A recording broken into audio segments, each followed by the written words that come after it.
تیرے اوپر وہ گھڑی بھی آنے والی ہے، وہ وقت بھی آنے والا ہے جب سانس اس ہنسلی میں اٹک جائے گا، جب سینے سے بھی سانس اوپر چلی گئی، اب ڈاکٹر بھی لا علاج قرار دے رہے ہیں کہ اب علاج نہیں رہا ہے، جان بس اب نکلنا چاہ رہی ہے۔ اب گھر والے روتے ہیں، کہتے ہیں کوئی جھاڑ پھونک والا لاؤ، کوئی دم والا لاؤ، شاید وہ کوئی دم کرے تو اس کی جان میں جان آ جائے۔ ڈاکٹروں نے تو لا علاج قرار دے دیا۔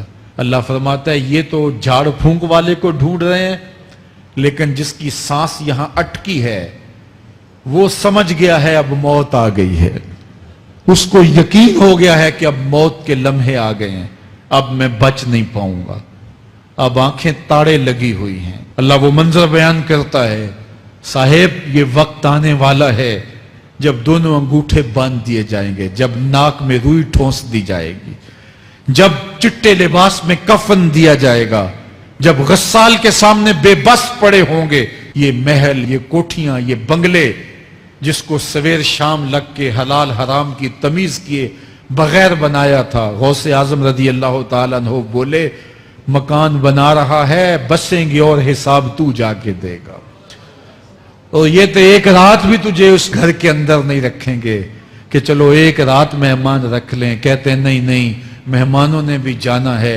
تو جلدی کرو، اس کو سپرد کراؤ، وہ تو تیرا لباس بھی پھاڑ کے اتاریں گے، خود غسل دینے کے لیے تیار بھی نہیں ہے، تجھ سے خوف آنے لگا ہے۔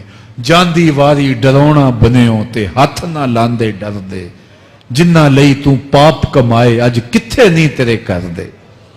آج تو وہ تیرے ساتھ تجھے غسل دینے کے لیے آمادہ نہیں ہے۔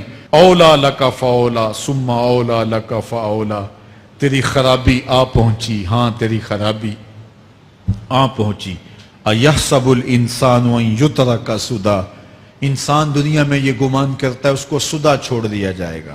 آج تو مفتی شہر ہے، آج تو علامۃ الدہر ہے، آج تو قاضی القضات ہے، آج تو منسٹر ہے، آج تو وزیر اعظم ہے، آج تو پہلوان ہے، آج تو شہزادہ ہے، آج تو بادشاہ ہے، آج تو زوراور ہے، آج تیری طاقت کے کیا کہنے، آج شیروں کو تو نچا لیتا ہے، ہاتھیوں کو تو بٹھا لیتا ہے، تیری صورت نکھرتی ہے، تیرے ہونٹ گلابی ہیں اور تیری نرگسی آنکھیں ہیں، تیرے ریشمی بال ہیں اور تیری خوبصورت رنگت ہے، تو چال چلتا ہے تو لگتا ہے قیامت چل رہی ہے، تیرا قد رانا جو ہے وہ صنوبر کو شرماتا ہے، تیری گفتار کے تنتنے ہیں۔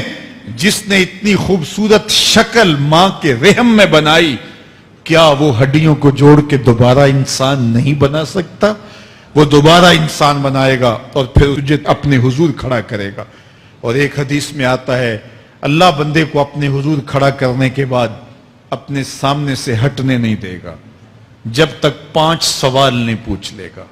ان عمرہ ہی فیما افنا ہو، اس کی عمر کے بارے میں پوچھے گا کہاں ضائع کی، اس کی جوانی کے بارے میں پوچھا جائے گا جوانی کہاں گزار کے آیا ہے، مجنوں تو نہیں بنا رہا، خواہشات کا اسیر تو نہیں ہو گیا، دیوانوں کی طرح زندگی تو نہیں گزار کے آ گیا، تیری جوانی کسی چوک میں تو نہیں گزری، تیری جوانی آوارگی میں تو نہیں گزری، ساری رات سوشل میڈیا کے اوپر گندگی اور غلاظتیں تو نہیں دیکھتا رہا، تیری جوانی گزری کہاں ہے؟ اگر کوئی جواب نہ ہوا تو پھر کیا جواب دے گا؟ اور وہ کتنا خوش نصیب ہوگا جو کہے گا مالک میری جوانی سجدوں میں گزری، میری جوانی قیام میں گزری، میری جوانی رکوع میں گزری۔ جوانوں اپنی زندگی کو مالک کی دہلیز پہ لے آؤ، جوانی وہی ہے جو مالک کی چوکھٹ پہ گزرے۔ اپنے دل کا تعلق جوڑو، عشق کرنا ہے تو پھر آمنہ کے لال سے کرو، محبت کا رشتہ ان سے جوڑو، تعلق کا ربط ان سے قائم کرو، جوانی کو دین کی راہ پہ ڈالو۔ اللہ اکبر، سنو میرے حضور کا فرمان، آنا حبیب اللہ، میں اللہ کا حبیب ہوں۔ پھر فرمایا الشاب التائب حبیب اللہ، جو جوان جوانی میں توبہ کرے وہ بھی اللہ کا حبیب ہے۔ آؤ اللہ کے حبیب بن جاؤ۔ جب آپ اپنی ساری زندگی اللہ کے نام کر دیں گے تو پھر وہ پوری کائنات تمہارے نام